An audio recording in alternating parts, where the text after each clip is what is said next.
and welcome back to another episode of the Critical Fools podcast. We're back from a little hiatus that we had for a short while. But we're excited to get into this week's episode. This week we are reviewing kind of a cult classic, older film. This is In the Heat of the Night, which was directed by Norman Jewison. And it stars Sidney, I apologize if I'm mispronouncing his name, but Sidney Poitier. And he was a pretty prominent actor during this time period. And this is also our second film starring him that we've reviewed on this channel. So, I'm excited to get into this one. I kind of looked at his discography after we reviewed the previous film, which was Guess Who's Coming to Dinner, which is another film in the 60s, and thought that the plot was kind of interesting and kind of wanted to bring it and review it and get your thoughts, Chris. So what do you think of this film? By the way, I think it's for an actor, it's filmography. Discography is for... Oh, I'm sorry. Yeah, you're right. I did say discography. Filmography. We were talking about music earlier, so. I think at a high level, I was... High level picture, I would say I thought the movie was pretty well done. I thought, maybe there was pacing issues at times, but we can get into that. But I think for me, the biggest takeaway was I was surprised how, it was the time period, but let's call it a mainstream movie that a lot of people would have watched in America in let's say that year, how overt it was about race, the changing America, and how maybe some people are resistant to that change. But as well as the other side of how even though you want things to change, they don't always change overnight. And that delicate balance was very intriguing, and I think one of the stronger points of the movie. But I think, my point was I was watching this and I actually had to look up what year this came out, because I was like this is the kind of items that you would expect 90s, late 80s to tackle, because retrospect. But this was in the thick of it, right? 1967, right? So this MLK, so for context, MLK was still alive. That's what you're making my point for me. I was just a bit of in shock of wow, this was really hitting it. And so actually I'll give some bonus points for that, because I think it's easy to make. I think you still need to make these movies in retrospect to have some time away to have more of a, let's say, a clean look at a period. But to do it in the thick of it too, I think you probably were. There was probably, we didn't live it in that moment, but I see the equivalent of today with some of our hot topic political issues, and I could imagine there's a lot of people reviewing the film that had probably had the usual takes of how this movie was bad and propaganda, and it's just the cycle continues. I could imagine. I didn't take a moment to look at reviews of the time period, but I can imagine there were people who have felt that way. Because there's people who feel today about movies. I don't know about how the reviews came out during that time period. I do know that on the American Film Institute, it's ranked in one of the 100 best movies in the U.S. Now, we might not feel that way, but that's just kind of how its legacy has been presented over time. That was of I think 10 or 20 years ago is when they made that list. But I did find this film kind of interesting. So just high level context. Basically, there's a character, Sidney Poitier's character, who is Virgil Tibbs. He's visiting family down in Mississippi. He's a black man, and he's happening to take the train late at night back to Philadelphia, which is where he's living. And on one of the patrol stops, there is a cop who finds a body in the downtown area of the town of Sparta, Mississippi. And they're trying to look for suspects as to who might have done this. And added context, basically, is the victim, the person who was dead, was one of the wealthy entrepreneurs who was set to bring a factory, so a lot of jobs and economic prosperity to this poor Mississippi town. And so it's very important that they find the person who killed him. Otherwise, basically, a lot of this investment might be at risk. It's kind of like some of the more low-key background for that is set for this murder. And basically, they're looking for victims, and the sheriff, who I forgot the sheriff's name in this movie. Oh, it's Bill Gillespie. basically tells one of his deputies to look around, look at the station for someone who might be trying to skip town, and they find Virgil Tibbs' character. So basically, right off the jump, they're like, "Oh, it's the black man who's killed him, who's kind of this guy who's not from the town, because no one really knows him or recognizes him." And it's really not until they find out that Virgil is a detective from Philly, then he realizes it's probably not him. And but it ends up being the case that Virgil is a homicide detective in Philly. So begrudgingly, because this is a small town and they don't really have expertise for murders, they ask Virgil to help them. And over time, little by little, like you were saying, Bill Gillespie, this sort of racist sheriff, he begins to kind of change his tune and see Virgil in a slightly more positive light. Now, it's not always the most cordial. He doesn't always trust them, but over time, little by little, he starts to more and more until they find basically the victim, or I'm sorry, the murderer who actually killed him. That being the wealthy industrialist at the beginning of the movie. So that's more or less the background for the film. It's not super deep. It's kind of like you're trying to figure out who killed them and trying to see that sort of race relations throughout the film. It's kind of like the big thing. And, Virgil's obviously treated pretty terribly. This is Mississippi in the 60s. And so they make no bones about their racism at that point in time. Yeah, this movie does what I think great films that are trying to tackle big issues do. There's a simplistic plot line, right? In the end, we discover who killed this person, and and there's the structure of like a typical crime mystery film.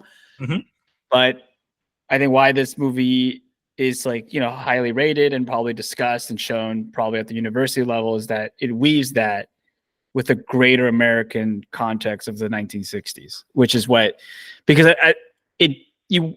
there are scenes and there are moments where you even I walk away and thinking, I don't think the purpose of the scene was just to follow a crime, right? The purpose of the scene was to show you an America that's at a cross point, And I think even like how I viewed the relationship between the two detectives, two police officers, one is a detective, the other one was just a cop, is that, that to skip to that final scene where like, he's boarding in the train, they give each other like a little acknowledgement, nonverbal. My interpretation of that was actually that like you said, they grew to respect each other's crafts and understand that like your ability as an individual matters more than your skin color. But I also felt a tinge of like, they also understood, both characters had a better understanding of like, even if we feel this way, we still live in a world that like has certain, contradictions and let's say, barriers. And like, we have to work to live in our respective worlds too. And I think that's why I think, like you said, Tibbs was better.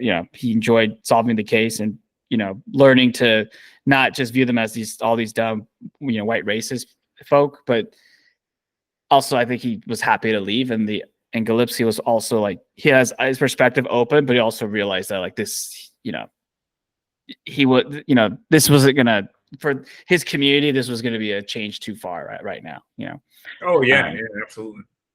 And there's specific scenes, but I do want to, just share something. Go ahead. I'll let you go ahead.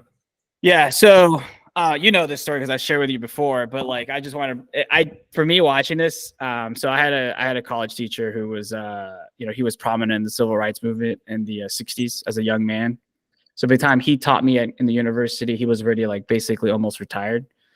But he had done after, doing all the civil rights work in the 60s, in the Bay Area.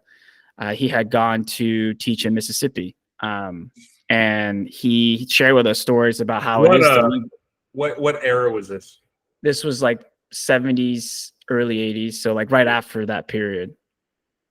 And he shared those stories about like he was mainly teaching Black students, and he was working at basically a Black college.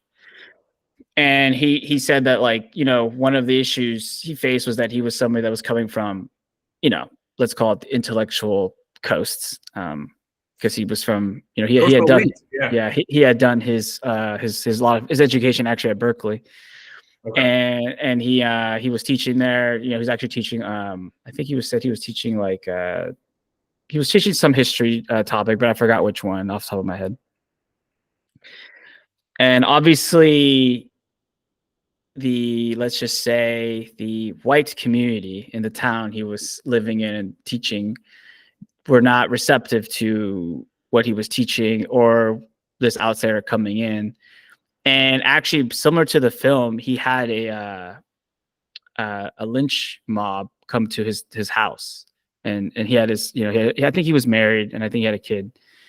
But I remember when he said this to us, and I was like, must have been 21, maybe 22, but I remember thinking like, oh, like this is like fascinating. But also he said to us that, like, you know, I was taught, you know, I'm quoting him. He's like, I was taught from my father and grandfather that, like, yeah, you know what, standing your ground works both ways. So he stood from his house with a gun, and he said, like, yeah, they'll take me out, but I'll take some of them out too, and I bet they want to live too. So they had a standoff for, like, he said, like, basically an hour and a half, and then, you know, they did a bunch of yelling and, you know, fire torch lighting, and they walked away. But yeah, I could tell that he was definitely more MLK Black Panther than he was not MLK, Malcolm Black Panther. Malcolm X. Yeah, then turn the other cheek. He says, I wasn't turning the other cheek here, not with these folk. And I was just like, Bro, at that point, it's the human response of fight or flight. Turning the other cheek is cool on a macro level. Micro might not work out so well for you there. But how this story ends, and I think this is something that I think a lot of the modern liberals, I think, especially the hipster ones, don't realize, is that I think a student asked him, like, oh, that was a different era and blah, blah, blah. And he was just like, if you think things are not like that in Mississippi, then you haven't been in Mississippi or lived there significant time like I have. And then he said to them, that's why I returned back to California, because there's issues in this state. But when I was teaching there, he said, like, and I was helping, you know, the Black people that can't move. Obviously, they're, you know, that's where they have to live for better or worse. Kind of and he said that, like, look, you know, maybe 50 years from now things will change, or 100. But he said that when I was there, he taught there for a significant amount of years. How long did he move before? I think the last time I was in Mississippi was like 2014. Yeah, he was there. Which I got to be honest, certain parts of Mississippi gave me weird vibes. Yeah, he was there. Like I said, you mean how long he was there for? No, when did he move back? Oh, I forgot. I know he said he moved back. Like, it was basically after that he moved back. So, like, that must have been like probably the 90s, probably. Maybe 90s or 87, 86. I mean, he might say that, and in many ways it's still culturally ingrained, some of that. But, you know, just like anywhere, things do progress in certain ways. I mean, I was in Mississippi. I was at Starkville once. It was a little weird, but, like, I can only imagine how much worse it was back then. Yeah, he also he made us read a book of a. I had never heard of her before, and I forgot what the book's name is, but it was really good. It was a book about a Black lady who lived in Mississippi, rural Mississippi, and I think he picked the book because it represented, I think, his perspective, because the book ends with her saying that, like, this is what it is. This is I don't want to say the S word, but it's a peephole, and I have to do what I have to do to just live my life. Yeah, anyway, after the pod, I'll tell you a little bit more about Mississippi. More like, but I want to share that story because when I was watching this film, actually, I was having flashbacks to his story, because I was like, this is a movie, but this, in many ways, rooted in reality. He experienced some of this stuff, and he said to us, saying, like, look, you know, there's issues with I remember this. He said, there's issues with the Bay Area, but you have to remember that, like, he says, unless you guys have been there in the thick of it, you don't know what you're talking about. I remember the other students going like, oh my goodness, this is getting all real. And then, you know how college students are. Well, it's heavy, man. Oftentimes college kids are, and we were college kids, you know, you're in a bubble in many ways. Yeah. The other thing I remember he told the class that I thought was a really good, it's not related to the Mississippi one, but this guy was a wise man, I will say. And he told us that, like, you know, the difference between us and kids that go to, I think he said, like, Stanford and Berkeley, he says it's actually not as big as you think. Oh, I don't disagree with him. Yeah, and he told us he had another big speech for us about how, like, he sees students at this college. I'm not going to name the college, you know, the college, but that are. Yeah, he did mention the SC. You know how they, you know, people, well, he was saying like people at, you know, college A feel inferior to college B, but they shouldn't. And that led him to his whole tirade about the difference between all these more prestigious schools. And I will say there's overlap at, I've TA'd at 3 different institutions. Yeah. You see students who belong and try to excel and are amazing, and some that just don't cut it. And it doesn't matter where they're at any institution. And I remember him telling the class, this is one of the good things of having a tenured professor, because I'm usually against it because of some incentive structure. But you like that you could speak off the cuff. Yeah, he didn't care. He was unfireable. Even the class, I was thinking like, okay, he had us read books that he wanted to teach, and I was like, you must have really liked that. Like the reason it stuck with you this many years after, you must have really enjoyed that class. Because he was in a teacher. It was not a major class for you. No, I wasn't. Actually, I took it by accident because I screwed up my. I needed to graduate. I have to take an upper division. Well, that was probably one of the most fortunate actions you took. Yeah, it was. Yeah, I do agree. It's sometimes life just puts things in front of you. I think God has a plan, as I say. So but you froze a little bit. You good? Connection? Yeah. Hold on. Can you hear me? Yeah, I can hear you, but you just froze. But okay, I'll just end on this point that like hold on. Let me try logging off real quick. Yeah, so you're talking about the class. Yeah. So yes, I think it was a fortuitous accident. He actually was funny. I think he retired a long time ago now, but he was the head of the African American Student Union as well. He was very predominant there. I mean, because this is a guy that like, I mean, he didn't want to like flex on us, but like he had marched with Panthers, and he had been in the same room as like a lot of the civil rights leaders that we were going to probably discuss in future. Yeah. He had a lot of hot takes, but the one thing he liked to emphasize to our class was like, because he had us read a lot of books about like different people's experiences. So like Japanese Americans, somebody from Mississippi, but my whole point is that like he was big on like, oh yeah, that's what I want to say. He had this great line where he said to us, you know, how everybody's speaking to the class, like everybody in the class thinks of the school as their logo. That's how unfortunately many people view your ethnicity and your economic status. And like, if you think that what determines how you're going to be successful or how you should comport yourself in out in the society, then you're wrong. And don't just think because, you know, you come across people that go to these fancy schools or they have this, they're rich, like they're just superior to you because of that. Like he's like, I met so many people. Yeah. I will never forget. There was I'll let you finish and then. Yeah. And I end on this. Like he said basically that like, you know, it's funny. He talked, and I that's why I respected him a bit. Like he talked to someone who was been there. He's like someone that's like literally fought for civil rights in this country. Like I can tell you that like those things you learn don't matter for Jack Skilly Squad. And I was just like, this guy is so real. How come he's not like teaching more classes, dude? I think he said he also survived cancer at the time. I think he needs a TED Talk as this kind of guy. Yeah, but I mean, it was a real teacher. Like this is when you think of university, you think, oh, that's what you're getting, not the. Yeah, you're like you need those kind of experiences. you kind of need more of those teachers, not the ones that are just like careerists and like bureaucracy. Like that's why the university system failed. Anyways, tirade over. Yeah, you're talking about the people who can actually offer you perspective that you need. Yeah, no, I'll never forget. Oh man, it was someone I knew who was a few years older. When I was an undergrad, they said, you know, when you're in college, I think they were just reflecting on their time. They're like, in college, you kind of are shocked and kind of intimidated by, or you know, you're in college when there's people who are like insanely smarter than you. You're like, how are you kind of this smart? And at the same time, you meet people like meet people. Oftentimes, you're in the room where you're like the stupidest person in the room. It's kind of like how they phrased it. And then he's like, at the same time, you're in other rooms where you're the smartest person in the room by far. And you're like, how did you even like get here? Like, that's what you think. It's like kind of those two dichotomies. I was like, you know what? You're right. Because like every place I've kind of gone to academically, you kind of feel like that at times. Yeah. But anyways, going back to the film and how I connect is that like when those scenes occur where like, you know, Tibbs is in the room and like everybody else is like, I want to talk to you, but I don't want, why is he like, he shouldn't be in the room. It's like you can tell that they view him as a second rate like person or human, right? Like why is he in the room? Or even that interaction with the that wealthy landlord where they have a slapping incident. I was like, wow. Dude, that was crazy, that one. I Yeah. felt, I will say at times, I've never felt, I don't know if I've ever felt more uncomfortable watching a film than certain scenes in this movie.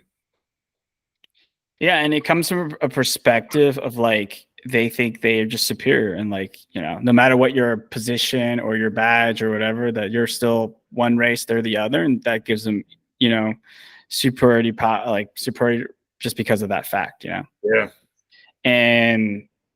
And also the lines were really, I would say, poignant. Like, you know, that character, forgot his name, says like, in a different time, I could have just had you shot. I could have shot you, and I was like, yo, this is, which is actually true. Like, I know. Yeah. I was like, this is a little too much. But I get it. Like, that's what they were going for, was kind of the shock value of what the reality of that time was. Yeah. And I think, you know, when we hear, you know, that America's inherently racist, I mean, this is the evidence for it, right? Like, it's the uncomfortable fact that there was a period of American, and it still is to the case. I say there's after effects that, like, you know, there has been this imbalance of power between, you know, say different ethnic groups in this country. I think where it gets muddled in the modern context is like suddenly everybody's oppressed and suddenly everybody's like, you know, we've talked about the modern discourse, but I think also on the other side, which I would say is the, you know, these people, you know, at least in the periphery of our media, they dismiss this stuff too easily too. Like, they're also guilty of like, oh, it wasn't that bad. It was a better time. Well, it's not, the other side does that. I was like, oh, yo, like, it's a little bit of in between. Like, that's why I get annoyed with some people. It's like they argue. I remember hearing discourse, especially around 2016. This is the most racist time in America's history. I was like, really? We had slavery.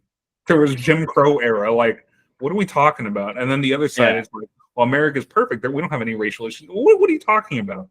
Or the best is when people say like, we need to go back to the 50s. I'm like, well, the 50s were good. Oh, for yeah. some I've heard some older generations like, yo, the 50s had some good aspects, but there was a lot of negative things going on in that era.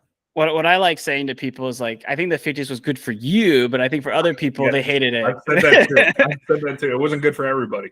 Yeah, I like ask like the people who had separate but equal schools if it was such a great era for them, you know, before the Brown versus the Board of Education case. But yeah, it happens a lot with history, and it happens a lot with humans, right? There is a selective bias towards the past of what it was like.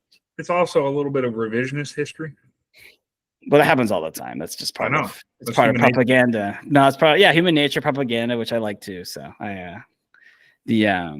but it's crazy how I will say one of the best lines in this, and I forgot exactly what the context is because I haven't seen this in probably a few weeks.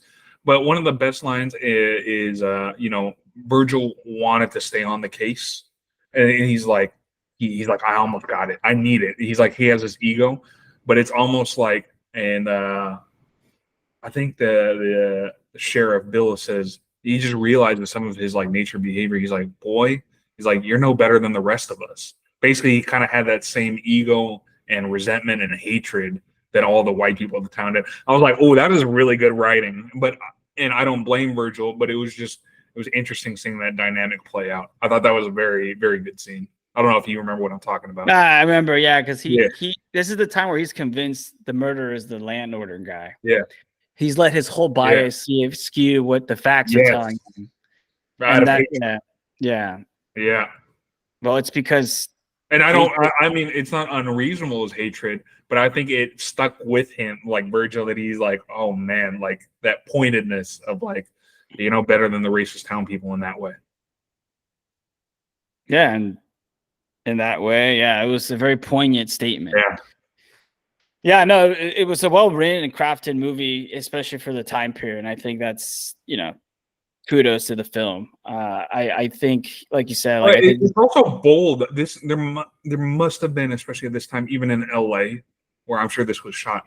Like LA had its really bad a lot of people I don't think understand, or they think of California as this progressive landscape. I mean, even your professor saying like, the contrast between the Bay Area versus Mississippi, and I do agree with him. But you can go back into the 20s and 30s in the Bay. You can read about the riots against Filipinos. There was some nasty history in like just south of the Bay Area where we grew up, and in the Bay Area towards like certain ethnic groups. Like I don't even know if you know in San Jose where your college was, where your professor is.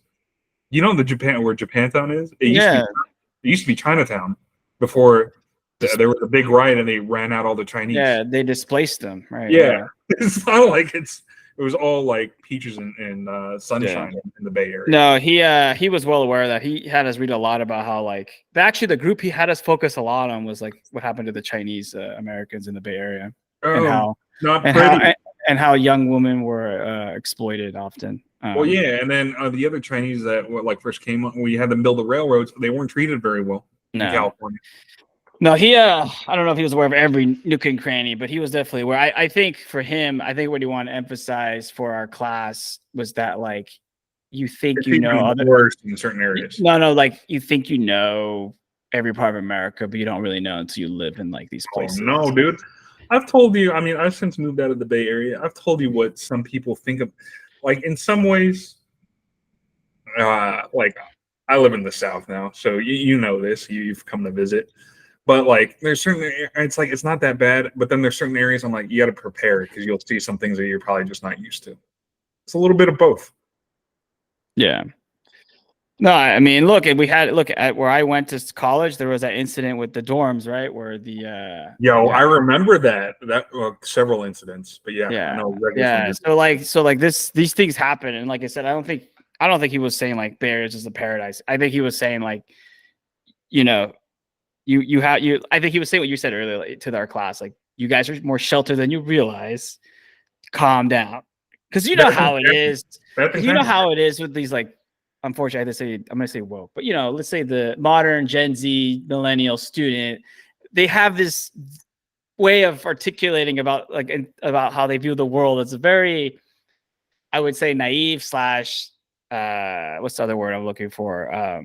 Ignorant in a different way. Like it's basically naive and ignorant. And I think he was trying to put these people in their place because I forgot what the student asked. And I were just thinking like, why would you ask that? That's just a stupid question.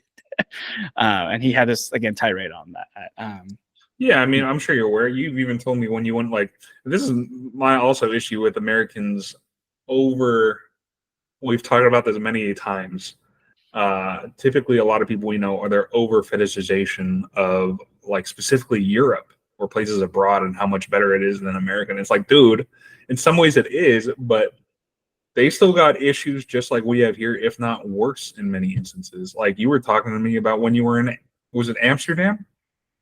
And you were like racially basically because I said I was American and she says like, oh, what are you really? Because you're not white, basically. No. Was it in Germany where you the kitty thing? That was in Germany, yeah. Yeah, no, I mean, you have some like people think it gets bad here. It can get far worse. Yeah, look, if we're really frank, if you watch the White Lotus season 2, I'm not putting a hard recommendation on it, but why that people love that show and went to visit Italy because of that show. It's on Amalfi Coast, right? Yeah, and also the characters. So like what I want to emphasize is that I like the show, but the characters are affluent, upper middle class, borderline rich, probably, Caucasian cast, right? Italian American or whatever. And these folks, maybe they're laughed at by Europeans because they're, they don't really speak Italian anymore and they've lost their culture, blah, blah. But that's completely different than like the experience of like North African who migrated to like France or something or some of these other like footballers who go play in Italy and they in certain stadiums have bananas thrown at them. Yeah, and so like I think to your point, it's fetishized by Americans in general, but I've noticed in my time living in the East Coast, the tri-state, it's fetishized a lot by these, unfortunately, let's call it the affluent who have the ability to spend a summer living. No, I mean let's call it it's not just conservatives, but specifically like affluent liberals that we know. No, it's both. Yeah, it's just people who have the means to live the backpacking in Europe or the other side of it. Yeah, but you like where I'm talking about is you get like I've heard this discourse from like specifically like a lot of liberal leftists who like talk about how the ills of the U.S. and then how much better certain other countries, specifically like social democracies, are. It's like, dude, yes, but culture, like in certain ways they are, like healthcare, but culturally, it's not all like what you think. There's a lot of bad things that go on there too.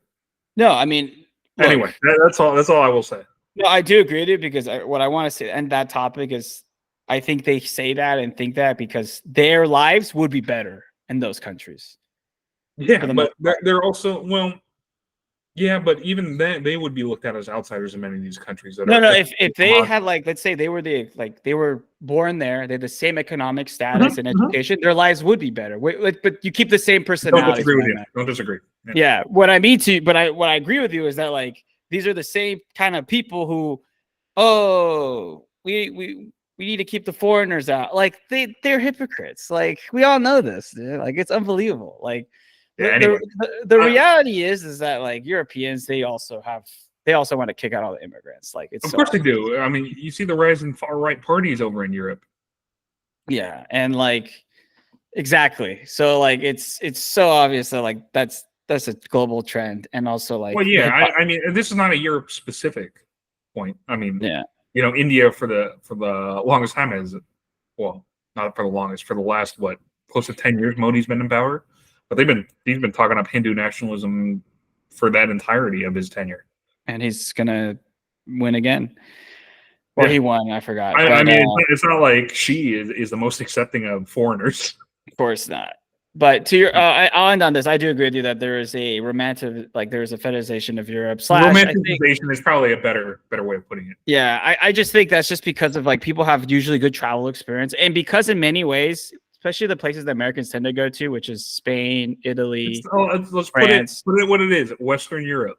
Yeah, Western Europe, they do in some respects have a different, like it is a different lifestyle. Like it is, you know, if you go to let's say Southern Italy, it is pretty chill, and like Americans are used to go go go. Even Americans who Yeah. You're talking work about in the the Mediterranean lifestyle. yeah, exactly. Like even Americans who live in the South would find that like pretty 180 because even they bust their butts, you know, to work their Mhm. farm or whatever, or work their Mhm. whatever job. In Europe, they have like freaking France has like 6 weeks of vacation. Like for Oh, Americans, it's minimum, like dude. Minimum, brother. yeah, it's But like well, I wonder if that's going to change in the next 10 years, though. well, either Given regardless priority. if it changes or not. What I'm saying is that like that's why like I think when Yeah, Americans yeah, go I know. abroad, Yeah, in the present moment, I totally get you. and also Anyway, like I'll end on the fact that like when people travel, they often like only like get to see the tourist experience. You got to live somewhere for a while to get the nooks and crannies. But anyways, we can get back to the anyway, this has to do with that video on Serbia I sent you. You should go watch it. film. But Okay. anyway, sorry, we kind of went off on a big tangent. I don't know how much more there really is to discuss with this film. We kind of both, Chris. I mean, if you grow up in the U.S. in like an area where it's not super biased on how history was taught, at least in our experience growing up in California, we like discussed a lot during the civil rights era and the era prior to that, learning all about Brown v. Board. This is really set in this time period and sort of going through some of the experiences in Deep South, right? And like we can obviously empathize. It's brutal, and I think the movie does a really good job of sort of emphasizing sort of the reality of that time period, right, in a very visceral way. It's not a very deep movie. I mean, they have the plot. The plot kind of brings the movie along, but it's kind of all of the character interactions that really are what make the movie really unique and put it in sort of a classic of American filmography. But yeah, I don't know if you want to add anything. I know you had your finger up. Yeah. So there's one aspect of this film I think we should touch upon before wrapping up. Is there's another. The main theme is race in America, but the other I think sub theme that's they touch upon is the concept of I think abortion Mhm. what constitutes rape, and I think let's say that dichotomy of like what's considered Well, un, to be under fair, yes, like underage. like underage It was statutory. and like being promiscuous, like, Yeah, and that was interesting because like it's a subplot, like, because it's not the main theme, sure. but like I thought it was interesting that So, what it were was your in thoughts there. on it, or what did you want to say on it? I was curious to get your thoughts on like what did you think of that, when the brother comes in and he accuses one guy, I forgot the character, for like basically getting raping his sister. I mean, I don't think it's good. I would. I'm not. I'm not. I But don't then think also how she like kind of acted, right? It seems like she was she it's a little like, promiscuous, but I think in conservative Mississippi, it's just not accepted. yeah, and then Conservative Mississippi in the '60s. Like, let's be very clear, the time period. and then the topic of abortion, which is also one that's probably heightened during this Yeah. period as well. I was just curious to get your take of like its purpose in the movie. What did you think of? I think it was to try to they- throw you off, but it was also used as a plot line. But at the same time, I think the U.S. was becoming a little more progressive because this was around the time that the Woodstock period was coming about. So I think they were also trying to incorporate some of that cultural aspect that was probably happening in the U.S. at that time, not necessarily in that part of Mississippi, but you kind of get the idea. Yeah, I what I wanted to add is what I found interesting, and I think it was intentional. It was the symbiotic relationship between, she wanted to get an abortion and she didn't go to any, let's say, white doctor she knew. She went to Dolores, who was a Yeah, well, I'm black sure every town pharmacist. kind of had that at that point in time. This is She- pre Roe v. Wade. Yeah, she had to go black market, no pun intended there. But Yeah. but like I found that intriguing because I think like that's what it happens to a lot of people, right? Like they rip, I mean, in the I'll give you the California analogy, right? You have these people who will say all these things about illegals and But this then they country. hire them. Exactly, and then Yeah, then you're like, yeah. Don't get me started on this. and then I look at their lawnmower guy, and I'm like, he's don't get freaking me Latino. started on this like hypocrisy. Yeah, I But it's agree like with you. it's the same with this. I think that's what this movie was trying to show is that like they have all these. She's probably racist too, but who does she go to when she needs the help, or the places she knows she can get the sources? Like, Of course, it's yeah. unbelievable, dude. Like, so I was given the California equivalent of that. I agree with that for sure. So it's what I guess what I'm gonna end on is like some things never change. So No, I mean some things are just embedded in human nature, unfortunately.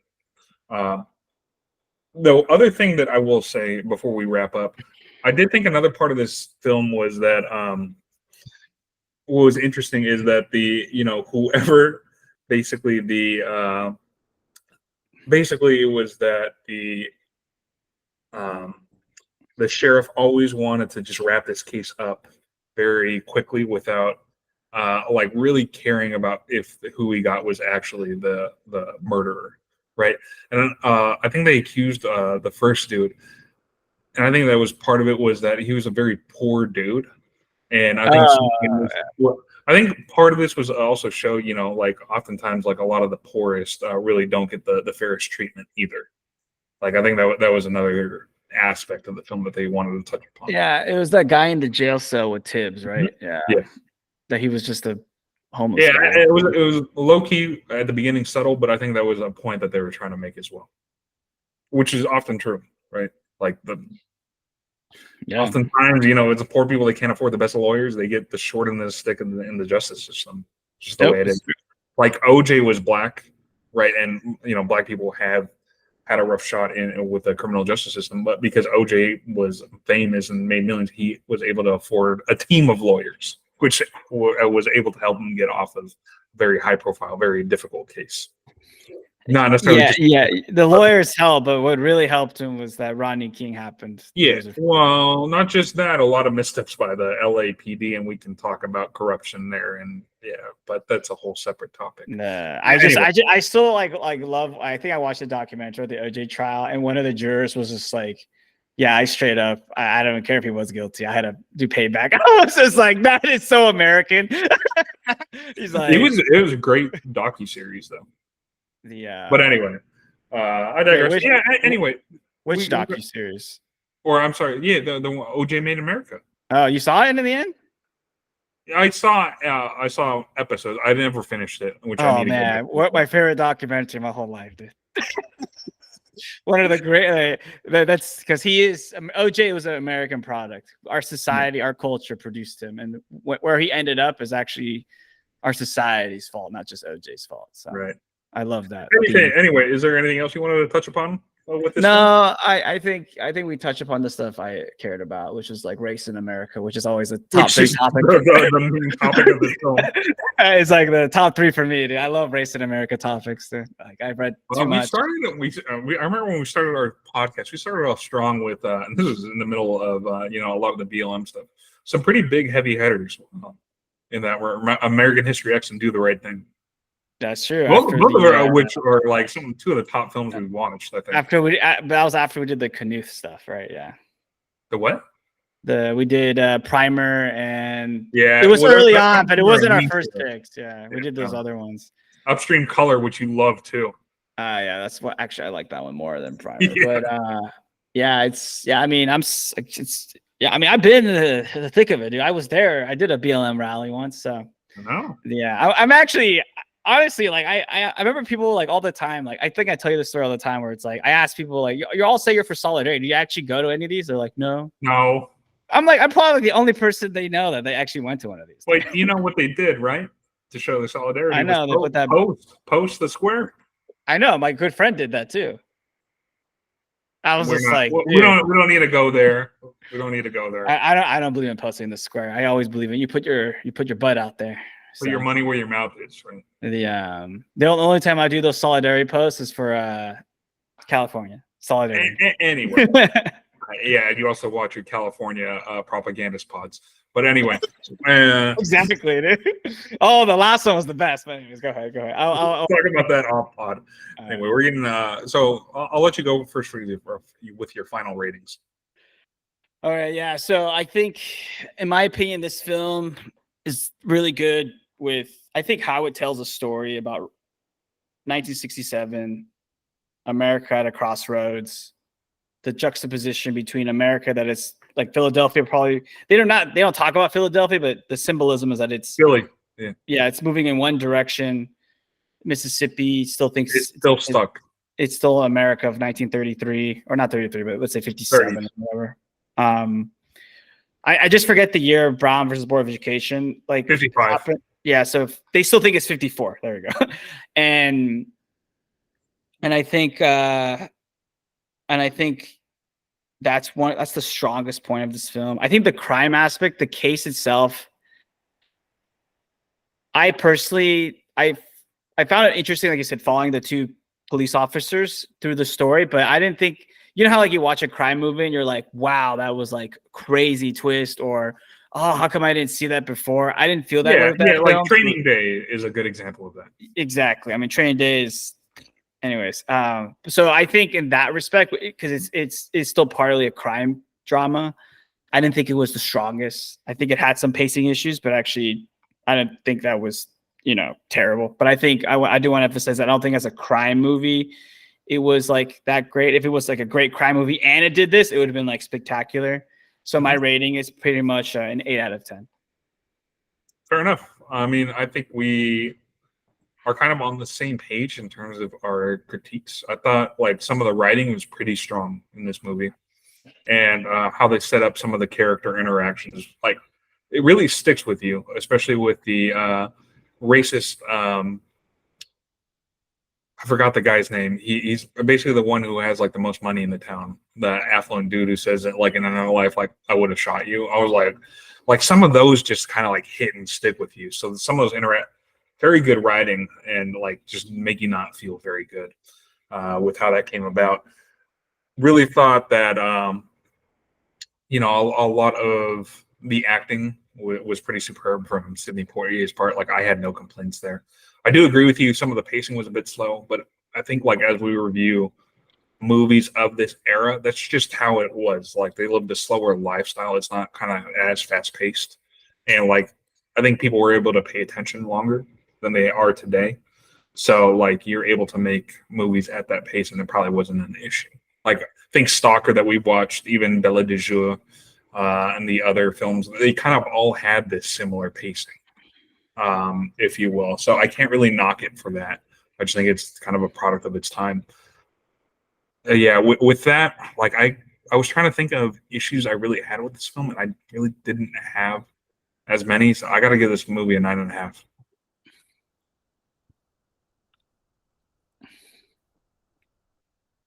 All right, that's fair. Oh, you smirked. So what were your issues with this film? No, it's okay. I'm just like 9.5. Are you kidding me? Anyways, Are you kidding me? What? I mean, I save like 9.5 for movies that like I'm literally like. There's been very few that are tens. I mean, like it was. You got to think of the cultural significance. At least that's what I'm going on, and it's. I don't think it's fair to the film that. You know, it might not be my most favorite, but like you got to put it in the context, like when it came out. Yeah, but I would argue my counterpoint would be like we didn't grow up in the era, so I don't know. We only have because you could see the pacing of like film. This is not our first '60s film we reviewed. They all kind of have this similar feel. Well, that's true. And what are your critics? I gotta ask. What are your criticisms? But I did note that, like I said, that like to me that was inconsequential. That aspect of it. It was mainly it's not really a great crime drama. You know, like that was the weaker aspect. Sure, yeah. I would agree with that, but it's not like I didn't really find any plot holes with it. I thought that the crime, talking about the greater context, I think was more important. I do agree it's more important, but I'm not going to boost the score just because of that. That's fair. I mean, I didn't think it was a bad film, so that's just me. Period. I'm not going to give it a 10 because it's not one of those outstanding, like it was groundbreaking kind of films. Like there's, I think only 3 films we've reviewed that have gone into 10. I think for both of us.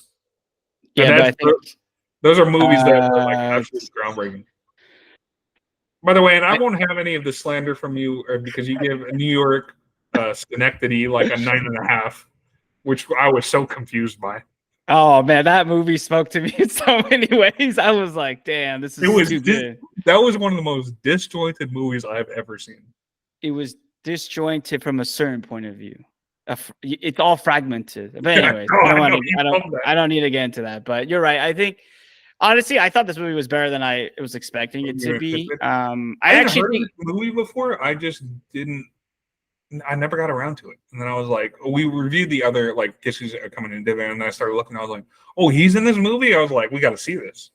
Yeah, no, it's a good movie. I mean, I did enjoy it, and I think it's to me it's like the same. Oh, actually, that makes sense. I'm looking at our ratings, and I put the same score. To me, it's like that same caliber, in that same region as the Guess Who's Coming to Dinner. I actually like this one a little bit more than that one, but like that's just a personal taste. But I think the same kind of quality where like it was good. I watched it, had some good takeaways, and like they tackled some serious topics for that time period, which it's always tough to do in the time period itself. I think. Sure, yeah. Well, especially with probably the pushback that they got on a lot of things. I'm surprised they were able to like. There were certain scenes that were allowed to be included during that time period. Yeah. I imagine there was some controversy with that. But anyway, I think that's it for this week. If you enjoyed our commentary on this movie, please like and subscribe to our channel. And be sure to stay in tune next week. And also, if you have any suggestions for films that you think we should review, just please note them down in the comments. And on that note, we're out.